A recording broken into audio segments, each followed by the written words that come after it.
चलिए इलेक्ट्रोकेमिस्ट्री का एक और क्वेश्चन करते हैं। क्वेश्चन नंबर है 2.13, नई बुक का 3.13 पुरानी बुक का, यानी कि 13 नंबर क्वेश्चन है एनसीईआरटी का इलेक्ट्रोकेमिस्ट्री का। देखिए, how much electricity in term of Faraday is required to produce 20 gram of calcium from CaCl2। फटाफट करते हैं इस क्वेश्चन को। CaCl2 से कैल्शियम बनाना है, CaCl2 से कैल्शियम बनाना है, और कितने ग्राम? 20 ग्राम कैल्शियम बनाना है CaCl2 से। तो कितनी इलेक्ट्रिसिटी चाहिए? देखो, अगर मैं बोलूँ 1 मोल कैल्शियम, तो 1 मोल कैल्शियम का मतलब होता है इसका मोलर मास जो है हमारे पास 40, तो 40 ग्राम ले सकते हैं हम इसमें। तो 40 ग्राम। अब देखिए कैल्शियम को, यहाँ पर कैल्शियम किससे बना हो गया? तो यहाँ पर कैल्शियम आयन रहे होंगे, मतलब कैल्शियम आयन से कैल्शियम बना होगा। तो इस रिएक्शन को बैलेंस करो, एक कैल्शियम, यहाँ पर हम 2 इलेक्ट्रॉन ले सकते हैं। तो कैल्शियम आयन से कैल्शियम बना, इसमें हमारे पास कितना? 1 मोल। 1 मोल का मतलब 40 ग्राम। तो हम यूँ लिख सकते हैं इसको कि 1 मोल कैल्शियम, 1 मोल कैल्शियम मतलब 40 ग्राम कैल्शियम। ये तो होगा 1 मोल कैल्शियम का मतलब 40 ग्राम कैल्शियम रिक्वायर्ड इलेक्ट्रिसिटी। देखो कितनी इलेक्ट्रिसिटी चाहिए इसके लिए हमारे पास। तो इसके लिए हमारे पास 2 फेराड के बराबर इलेक्ट्रिसिटी चाहिए।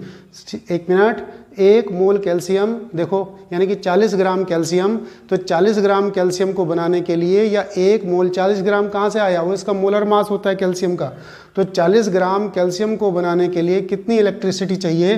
तो 2 मोल इलेक्ट्रॉन के बराबर इलेक्ट्रिसिटी चाहिए। और 2 मोल इलेक्ट्रॉन का मतलब होता है 2 फेरड।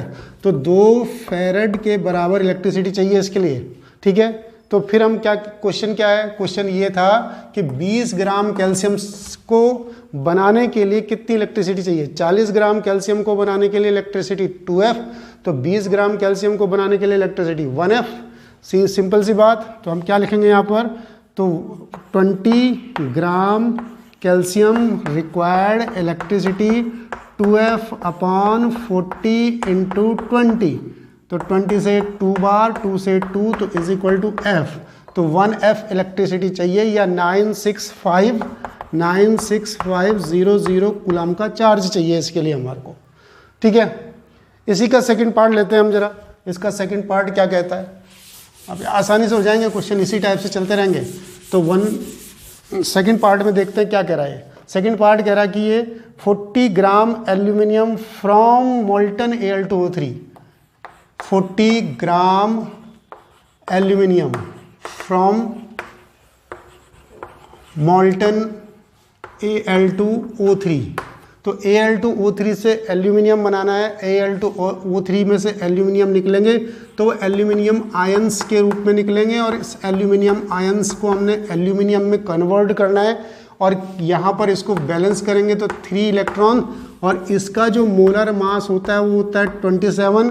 तो 27 इसका मोलर मास हो गया। इसका 1 मोल मतलब हम यूँ ले सकते हैं 1 mole of aluminium is equal to 27 gram of aluminium. तो क्या निकालना है? 40 ग्राम एल्यूमिनियम को प्रोड्यूस करने के लिए कितना 40 ग्राम एल्यूमिनियम को Al2O3 से प्रोड्यूस करने के लिए कितनी इलेक्ट्रिसिटी चाहिए? तो 27 ग्राम को प्रोड्यूस करने के लिए 27 ग्राम का मतलब 1 मोल एल्यूमिनियम रिक्वायर्ड इलेक्ट्रिसिटी कितनी? 3 मोल ऑफ इलेक्ट्रॉन। देखो 27 को बनाने के लिए कितने इलेक्ट्रॉन आ रहे हैं? 3 इलेक्ट्रॉन। तो 21 मोल को बनाने के लिए इसके 3 मोल ऑफ इलेक्ट्रॉन आ रहे हैं, और 3 मोल ऑफ इलेक्ट्रॉन का मतलब होता है 3F। तो 3F आ रहे हैं इसके लिए। तो 3F का मतलब क्या हो जाएगा?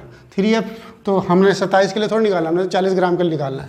तो 27 ग्राम एल्यूमिनियम को बनाने के लिए 3F, तो 1 ग्राम को बनाने के लिए 3F अपॉन 27। तो 40 ग्राम को बनाने के लिए 40 gram aluminium required electricity is equal to 3F upon 27 into 40, तो हमने 3 से इसको काटा 9, तो ये क्या हो गया हमारे पास 40F/9 और इक्वल टू सॉल्व करके आ जाएगा 4.4F, या F का वैल्यू रख करके आप चाहे तो कूलाम में भी आंसर निकाल सकते हैं। इस प्रकार से ये NCERT का क्वेश्चन नंबर 13 हुआ। थैंक यू, धन्यवाद।